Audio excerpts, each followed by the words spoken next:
bien dit. On vous a bien dit. Ok les filles. Alors on va commencer aujourd'hui l'étude de Megillat Ruth. Pourquoi étudier Megillat Ruth? Avant Purim, on a étudié Megillat Esther comme vous vous rappelez. Et maintenant on va étudier Megillat Ruth parce que en fait c'est la Megillah que nous allons lire à Shavuot. Et la raison pour laquelle on lit la Megillat Ruth à Shavuot, c'est qu'il y a en fait, à la fin de la Megillat Ruth, l'arbre généalogique de David, qui est né quand? Qui est né à Shavuot. Alors, on se prépare donc à rencontrer le roi David à Shavuot. Pour le rencontrer, on va étudier sa généalogie qui va nous conduire jusqu'à lui. Alors, la Megillat Ruth est une Megillah qui est tout à fait particulière parce que, dans son sens simple, elle nous raconte une histoire intéressante, mais une histoire qui semble tout à fait, comment dirais-je, pastorale, terrestre, nous parle d'une un récit que on pourrait trouver peut-être autre part. Mais le Rav Kook nous dit, la Megillah, en fait, dans ce qu'elle nous transmet, ce qu'elle nous dit, s'y cachent des choses très profondes qui sont de la condition de ce qui se cache dans Shir HaShirim. Shir HaShirim, comme on le sait, c'est quelque chose qui a été écrit par le roi Salomon. Le roi Salomon pour parler de la liaison particulière qui est entre Kadosh Baruch Hu et l'Assemblée d'Israël. Et il s'agit évidemment de parler d'un domaine qui est extrêmement sublime, extrêmement élevé, du lien qui unit à Kadosh Baruch Hu, à sa fiancée et son peuple, l'Assemblée d'Israël, et tout est allégorie. Il faut dire que tout ça est traduit en un sens qui est beaucoup plus accessible à travers Megillat Ruth. En apparence, quand on apprend Megillat Ruth, on la lit, on a l'impression de se trouver dans les champs de Bethléem en nous racontant une belle histoire. Finalement, le roi David va naître. Mais profondément à travers les lignes de Megillat Ruth se cache de l'apparition de la royauté d'Israël. Alors, Megillah, d'abord, on nous situe l'époque. Et je vous lis le premier verset de Megillat Ruth. Vayelech bimei shfot hashoftim, vayahi ra'av ba'aretz, vayelech ish mi Bethlehem Yehuda lagur bisde Moav, hu ve'ishto u'shnei banav. En fait, dans ce premier verset qui débute le Megillat Ruth, il dit énormément de choses. Et une bonne partie de ce qu'il y a dit dans ce verset, si ce n'est pas l'ensemble du verset, nous fait débuter la Megillat Ruth par quelque chose de très pessimiste. Premièrement, d'après ce qui est marqué ici, la Megillat Ruth se situe à l'époque des Juifs. Mais Shfot HaShoftim. L'époque des juges est une période intermédiaire entre la conquête d'Eretz Israël par Josué et l'apparition de la royauté en Israël, il va être décrite dans le livre de Shmuel. Il y a une période intermédiaire entre ces deux moments-là, entre l'époque de Josué, qui est une époque très glorieuse, c'est la rentrée du peuple d'Israël après être sorti d'Égypte en Eretz Israël, après qu'on ait passé le désert, qu'on ait reçu la Torah, qu'on ait eu droit à tous les miracles qui nous sont comptés dans la Torah. Voilà que on rentre en Eretz Israël après avoir franchi le Jourdain. On arrive à conquérir cette terre malgré l'opposition des peuples qui y habitaient. Et voilà que se réalise la promesse divine faite aux ancêtres.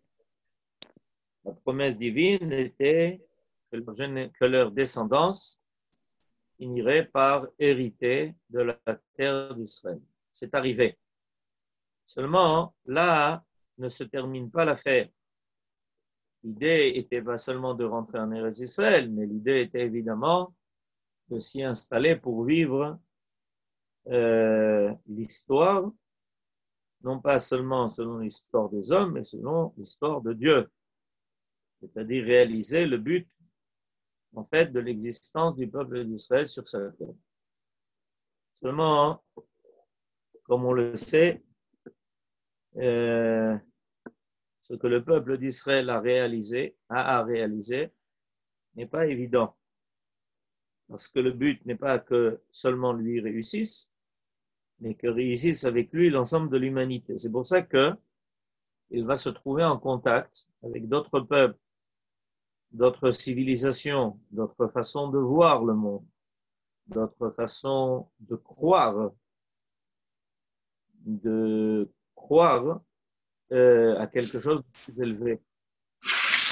Et le peuple d'Israël est obligé de rencontrer ça, soit pour faire le tri, soit pour proposer quelque chose de plus vrai. Et voilà que l'époque des juges va être une période extrêmement agitée et animée, où le peuple d'Israël a quitté le cocon divin, qui était l'accompagnement de Dieu et de sa providence dans le désert, et nous a fait rencontrer d'autres peuplades maintenant. On vit alors que nous rencontrons d'autres peuples. Ça veut dire beaucoup de choses. Par exemple, on va rencontrer leurs croyances, leur façon de vivre, qui n'est pas forcément la nôtre. Des fois, elle y est diamétralement opposée. On va rencontrer ce qu'est l'idolâtrie dans sa façon la plus terrible de concevoir la vie de l'homme. On va aussi évidemment rencontrer l'opposition des autres peuples qui ne sont pas du tout intéressés à ce que s'introduise dans la scène mondiale un peuple dont la vie serait dirigée par Dieu, parce qu'eux pensent que la vie de l'homme doit être dirigée par la volonté de l'homme et non pas par la volonté de Dieu. Et l'époque des juges est une période extrêmement difficile.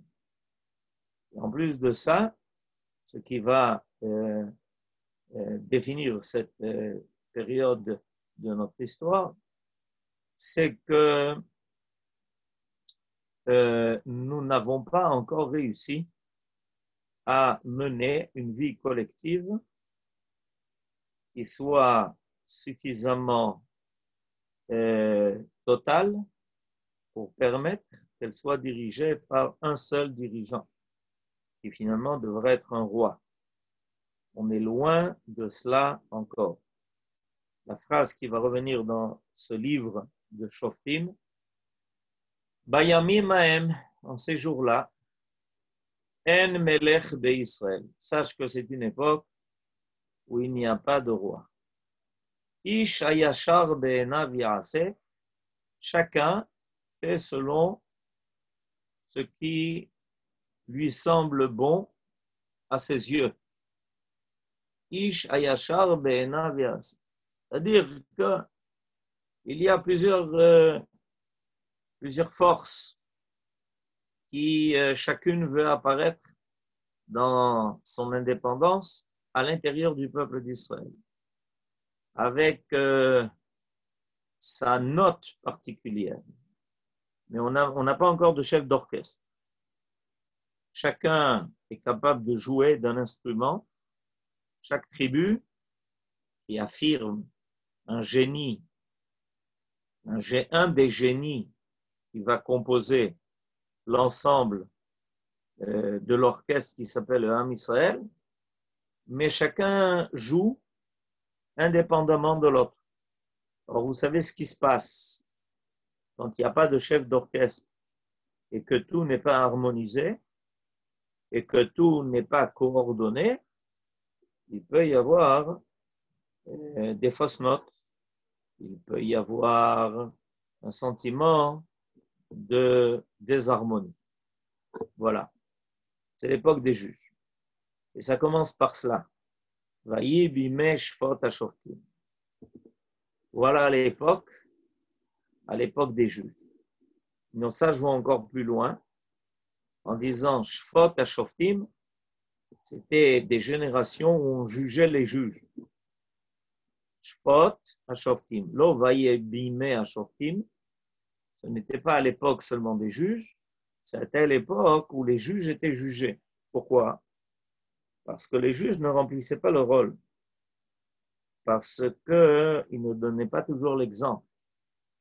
Parce que les juges, eux aussi, ont besoin d'être eux-mêmes dirigés, organisés. Parce qu'un juge a très souvent le sentiment de se situer au-dessus des autres, puisqu'il les juge, mais il ne fait pas toujours attention à sa propre attitude. Il ne fait pas toujours attention à son propre comportement. Donc, ça ne va pas très fort. Comme je disais tout à l'heure, on n'a pas de chef d'orchestre, on n'a pas de roi. Les juges, il y a quelque chose à redire. En plus de ça, il ne faut pas seulement juger. Pour juger, il faut aussi aider le peuple à s'élever, à être plus moral. Il faut fixer des normes de comportement.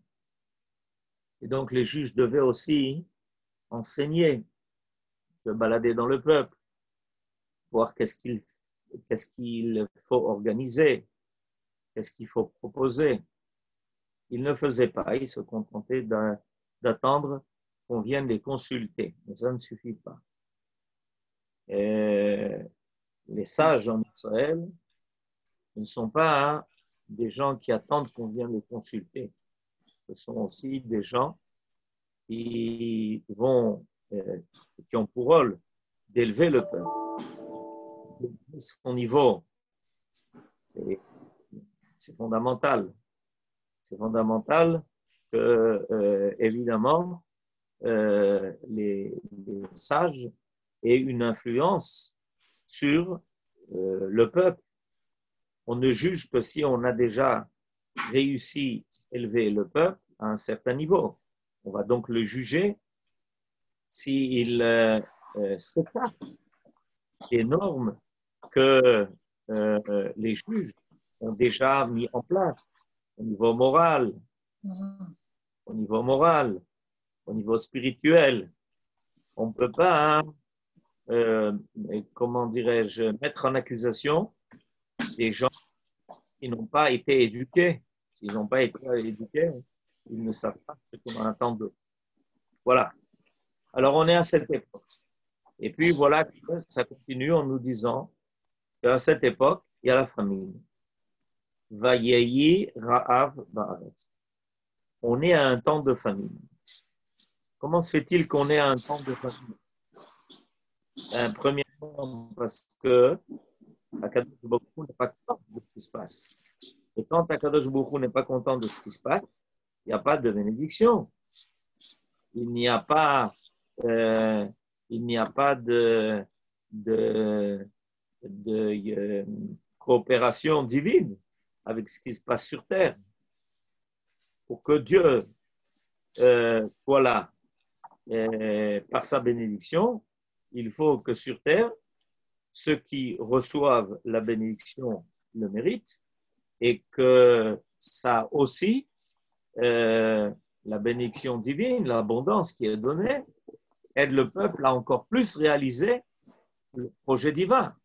Mais si quand on reçoit l'abondance, au lieu que ça serve à réaliser le projet divin, ça ne sert qu'à des intérêts égoïstes, alors Akadosh Baruch Hu, évidemment, qu'est-ce qu'il va faire? Il va éduquer. Comment il va éduquer?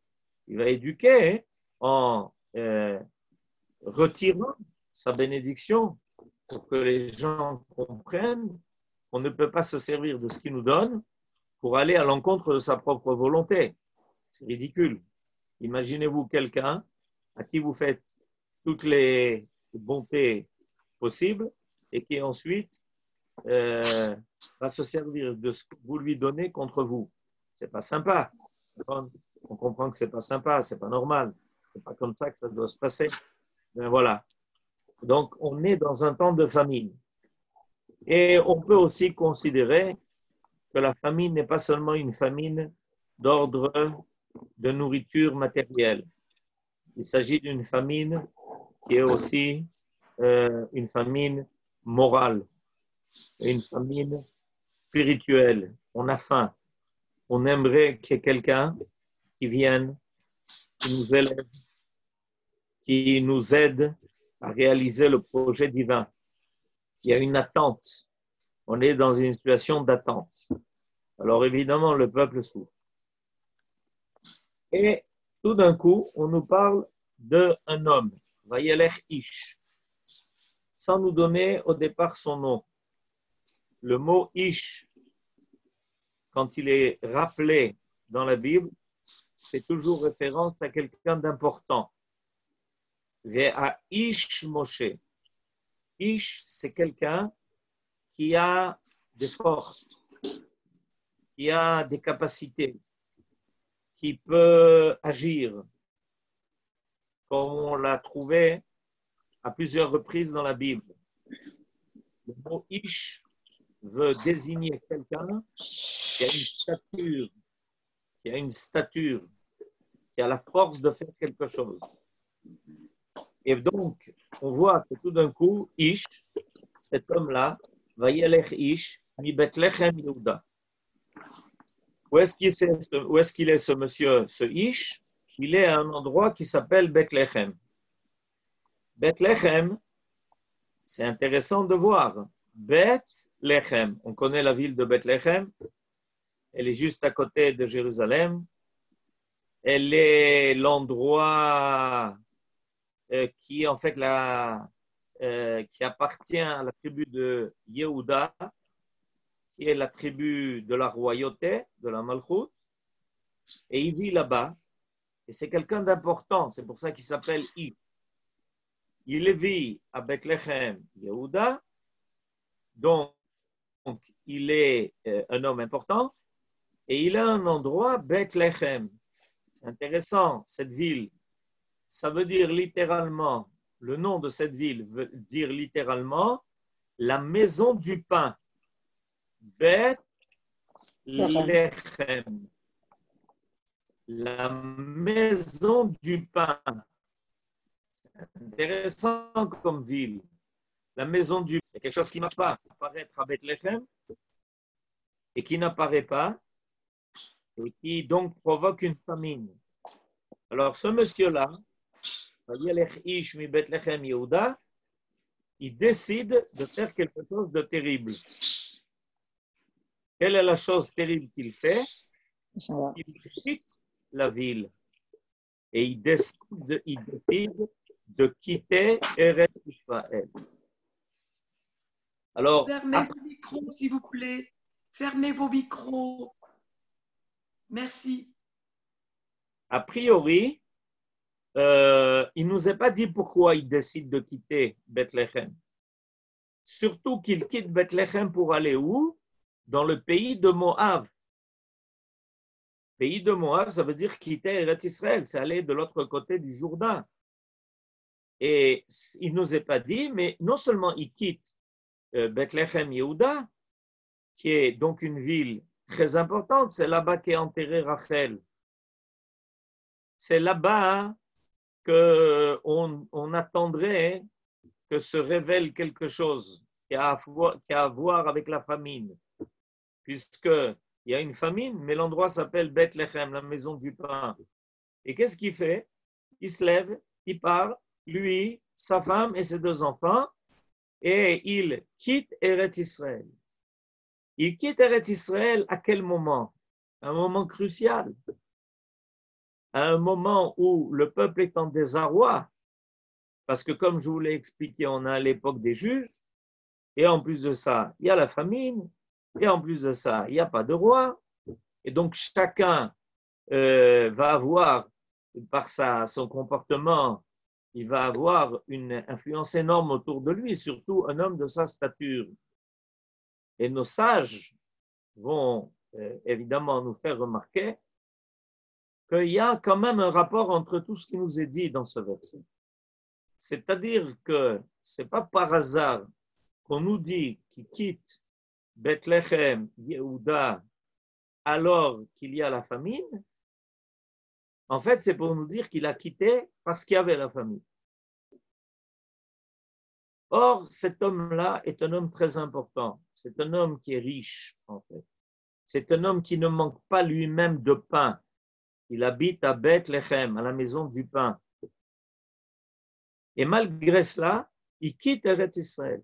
C'est-à-dire qu'il abandonne son pays et son peuple quand le peuple est en train d'affronter un des moments graves de son histoire, où il n'y a pas de roi et où il y a la famine, et lui décide de laisser, d'abandonner son peuple à son sort.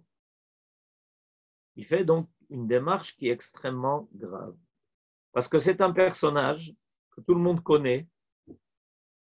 Ce n'est pas quelqu'un qui est ignoré.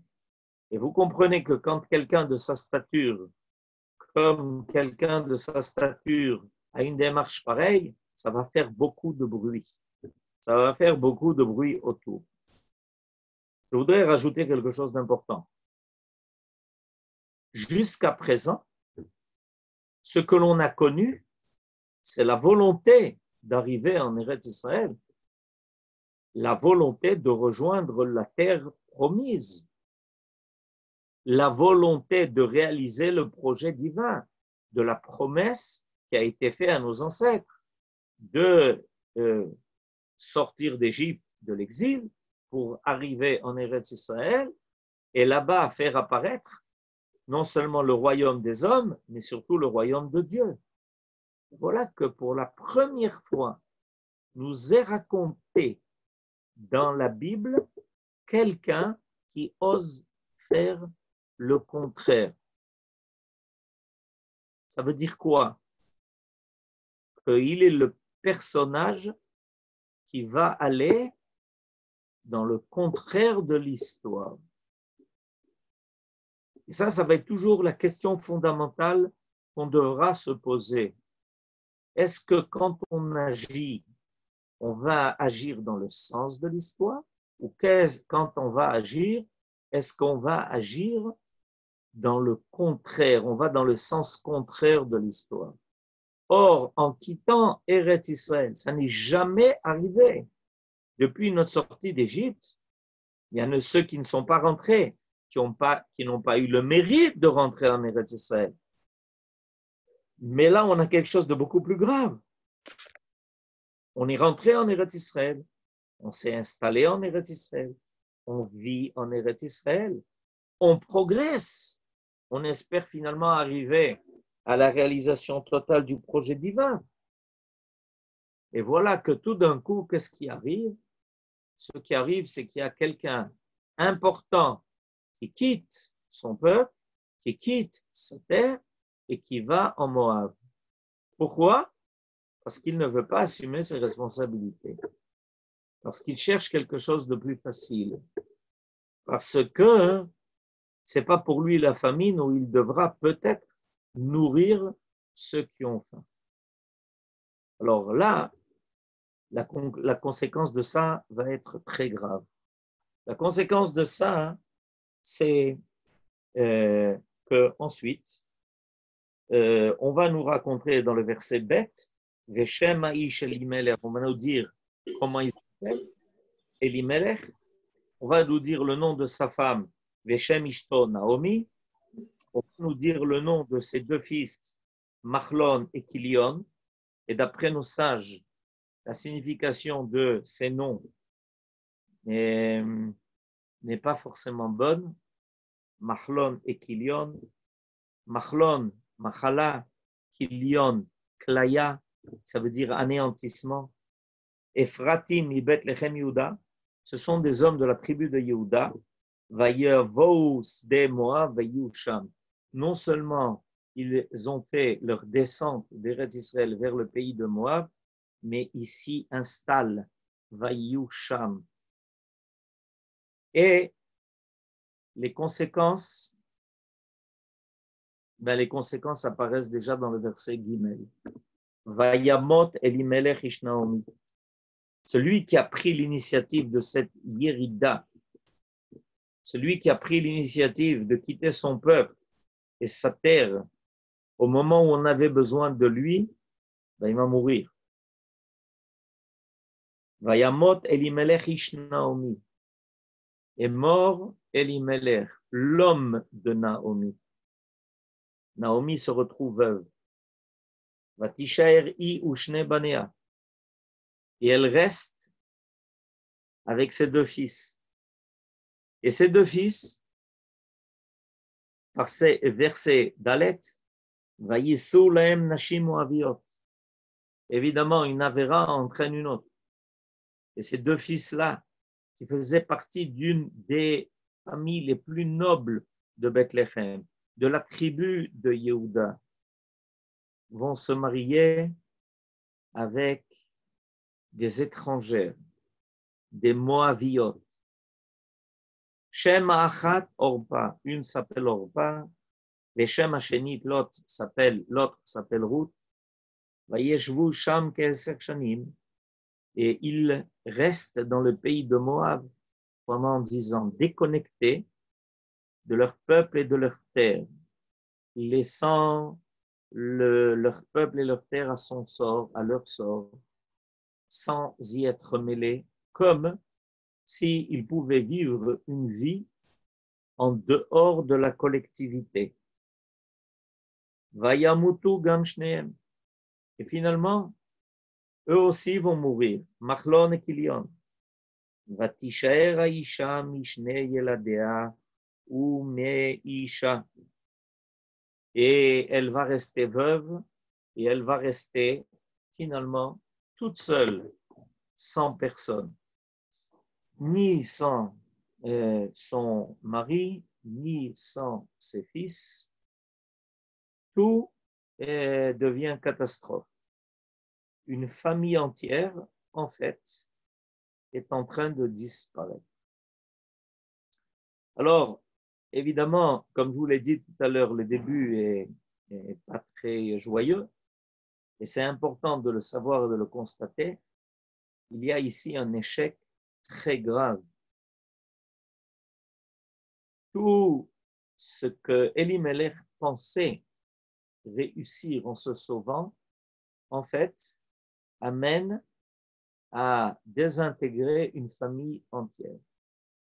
Des fois, on fait des calculs qui semblent dans son propre intérêt.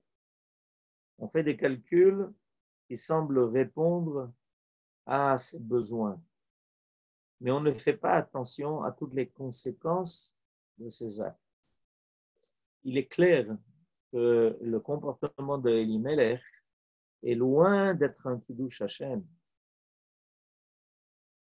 Mais évidemment, c'est pour ça que on va apprendre toute la Megillat Ruth pour voir comment Naomi et Ruth vont être à même de récupérer tout cet échec, vous êtes en train peut-être de découvrir tout le secret de Megillat Ruth.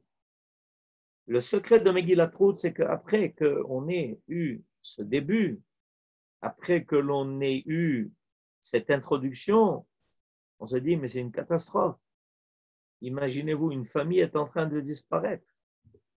Et pas la moindre, pas une petite famille, en train de disparaître, une des familles les plus importantes, qui vient de la ville de Bethléem elle-même. Et qu'est-ce qu'on peut attendre après une telle catastrophe? Après que quelqu'un, au lieu de rester et de vivre l'histoire avec son peuple, même quand il y a des moments difficiles, même quand il y a des épreuves, finalement, c'est seulement dans le cadre de la collectivité qu'on pourra trouver son propre salut, sa propre réussite.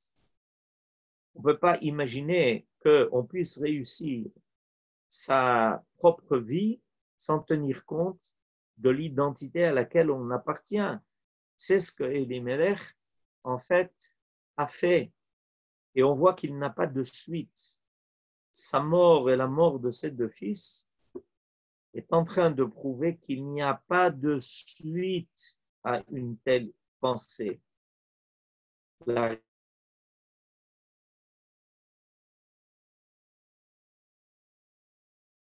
On n'entend plus.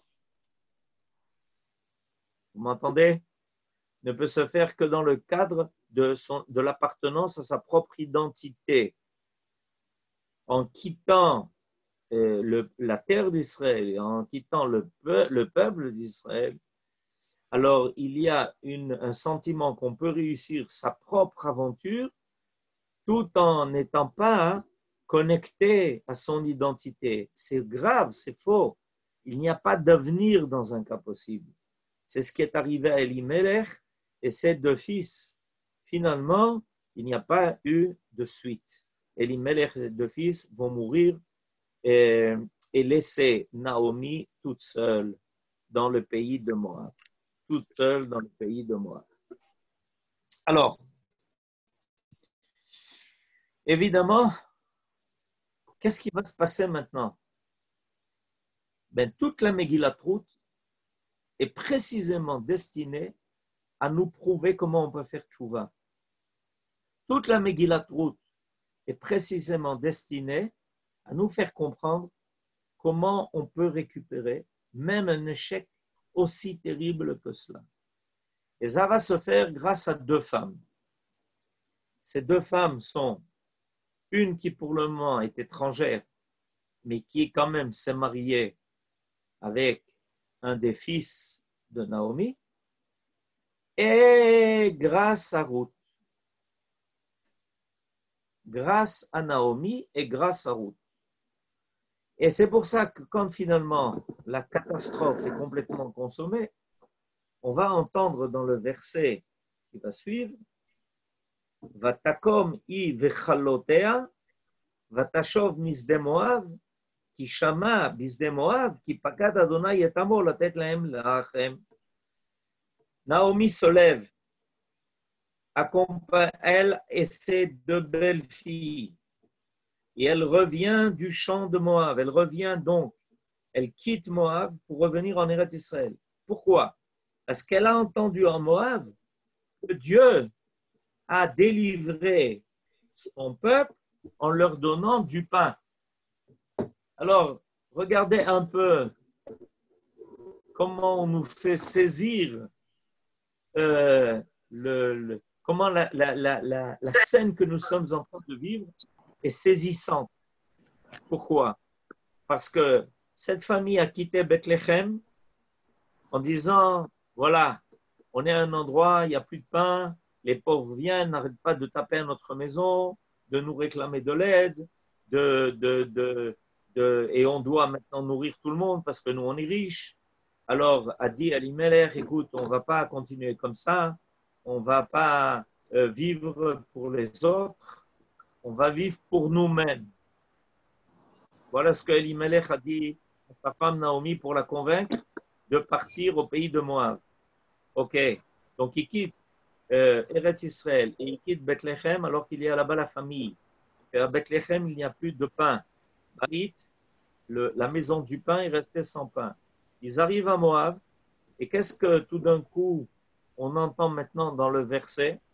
C'est que précisément, une fois que toute la famille a été pratiquement anéantie, voilà que tout d'un coup on entend, Naomi entend à Moab que Dieu a ramené le pain à Bethléem, qu'il fait ramener le pain sur sa terre, qu'il redonne à manger à son peuple.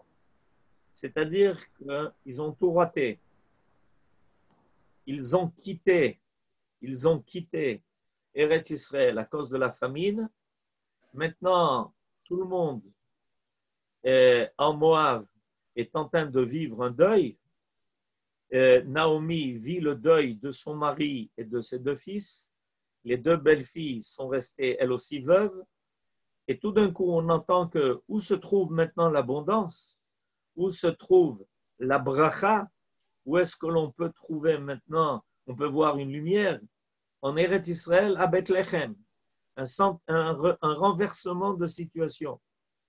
Ben voilà, c'est exactement la leçon de la Emouna. La leçon de la Emouna qui nous est donnée ici, c'est qu'il faut avoir patience, il faut avoir la force, il faut attendre que la Kadosh mène sa bonté sur son peuple, parce qu'il est clair qu'il n'abandonnera pas à long terme son peuple. C'est un verset qui est connu. Ki lo yitosh Hashem amo, nachalato lo ya'azov. Car Dieu ne délaissera pas, ki lo yitosh Hashem amo, Dieu ne délaissera pas son peuple, et nachalato, et sa terre, cette terre d'héritage, il ne la laissera pas tomber. Or, Elimelech n'a pas cru cela.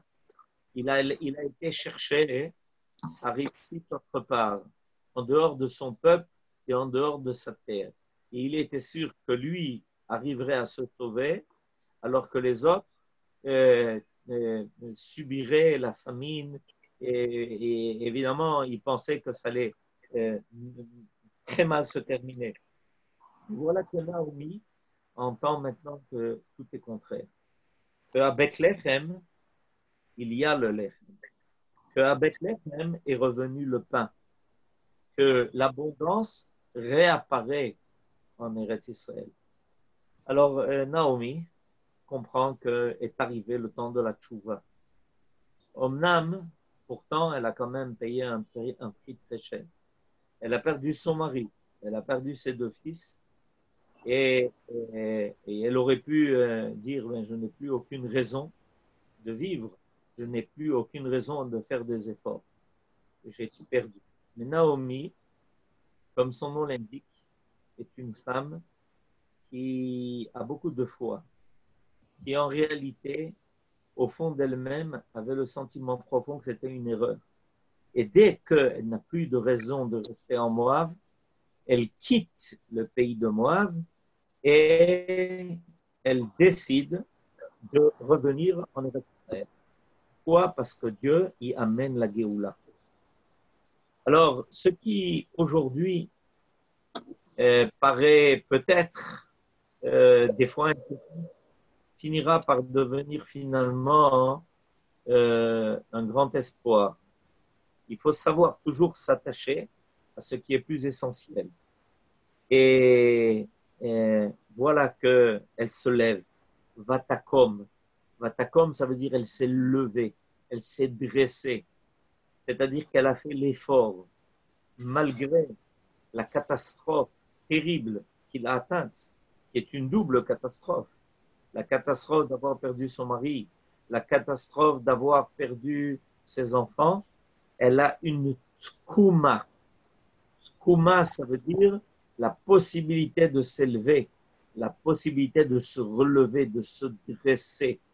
La guerre d'indépendance s'appelle Milchemet Komemiyut, une guerre de redressement. après ce que nous avons vécu pendant la Shoah. Après ce que nous avons vécu pendant la Shoah. Hier, c'était le jour de la Shoah et de la Goura. Le peuple d'Israël s'est redressé. Milchemet komemiyut. La koum, ça veut dire se lever, trouver la force de se redresser, trouver la force de s'élever à nouveau.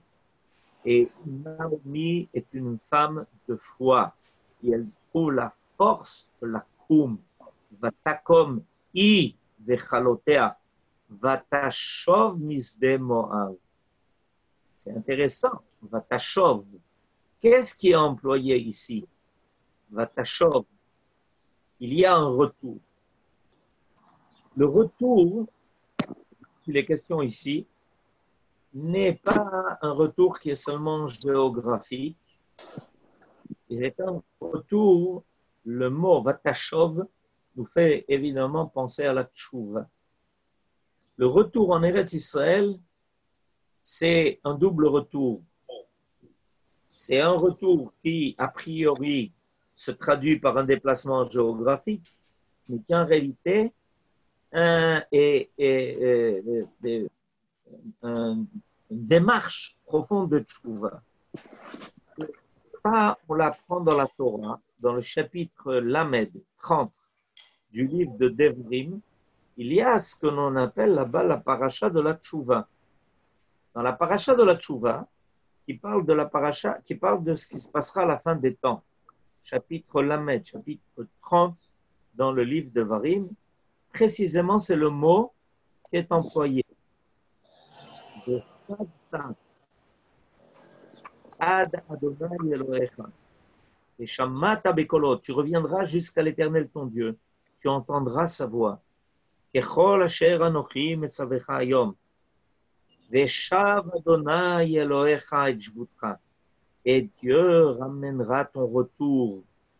Verichamcha, il aura pitié de toi. Veshav, il reviendra avec toi, avec Ibetzecha Mikol Ha'amim. Il te ramassera, il te rassemblera de tous les peuples où tu étais dispersé. Asher Efitzeka Adonai Elohecha Shama, où il t'a envoyé. Donc le retour en Eretz Israël est en fait une démarche de tchouva. C'est le même mot qui est employé. Ce n'est pas par hasard. Et c'est le mot qui est employé ici à propos de Naomi. Naomi comprend que son retour maintenant en Eretz Israël est une tchouva.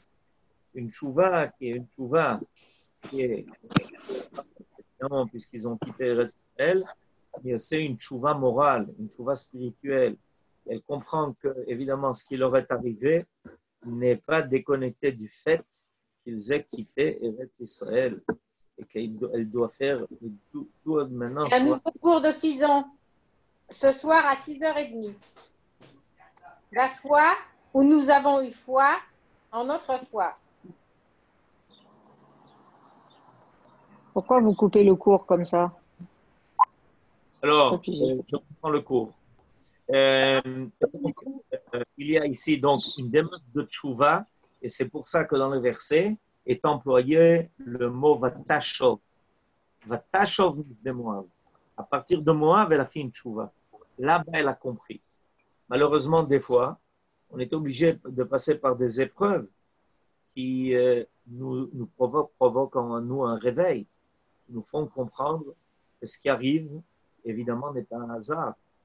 C'est destiné à nous faire prendre conscience que la façon dont les choses se sont déroulées jusqu'à présent ne sont pas telles qu'elles auraient dû se dérouler et que nous avons fait des erreurs. Il faut toujours apprendre de ces erreurs. Et profondément, évidemment, c'est ce qui est à nous enseigner au début de cette Megillat Ruth.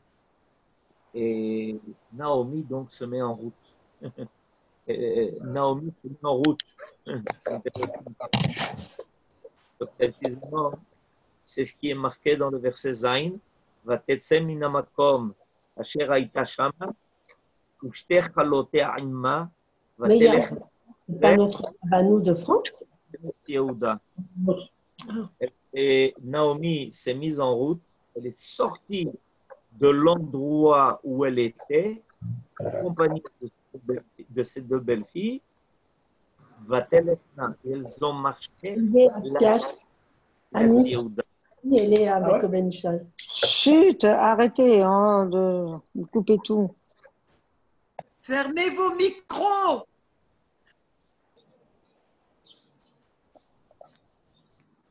Alors, je terminerai par cela en disant, regardez à nouveau, c'est employé, ce verbe est employé à la fin du verset.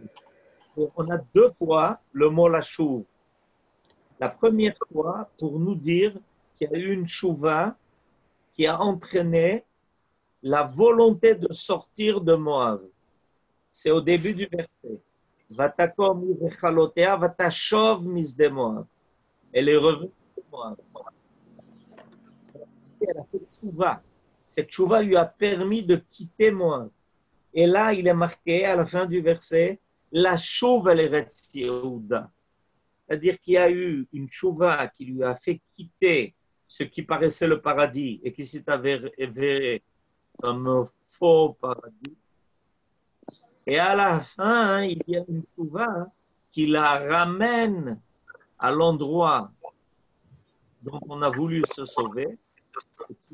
Lui se révèle finalement comme l'endroit où on peut se sauver, où on peut être sauvé. Eretz Yehuda. Il y a ici quelque chose d'extraordinaire qui est marqué dans ce verset. Il y a ce que l'on appelle en hébreu Surmera Va'asetov. Quitte pour aller faire bien. Il y a une double tchouva. La première tchouva, c'est prendre conscience que ce que l'on croyait bien, en réalité, c'est mal. Et la deuxième tchouva, que ce que l'on croyait mal, en réalité, là-bas, s'y trouvait le bien. Et cette double démarche est en fait très souvent, précisément, le parcours que l'on doit prendre. On a eu des fois des illusions en pensant qu'on allait vers quelque chose de bien et on a été déçus. Et on finit par se comprendre grâce à sa déception que là où on pensait que se trouvait le bien, il ne s'y trouvait pas et qu'on doit revenir ce que l'on a pensé quitter et que l'on pensait que là-bas on ne trouverait pas ce qui nous convenait et on finit par réaliser qu'en réalité, là-bas se trouvait notre bien et qu'il nous suffisait de le réaliser. Alors voilà pour cette premier cours sur Megillat Ruth. Et j'espère que Bezrat Hashem, on aura l'occasion de le continuer pour continuer ce parcours qui nous permettra finalement de nous arriver à la royauté du roi David qui va apparaître finalement à Bethléem. À très bientôt. Amen. Merci Amen. beaucoup. Merci, Rav. Merci Merci. beaucoup. Merci. Ah, j'ai une question. Toda.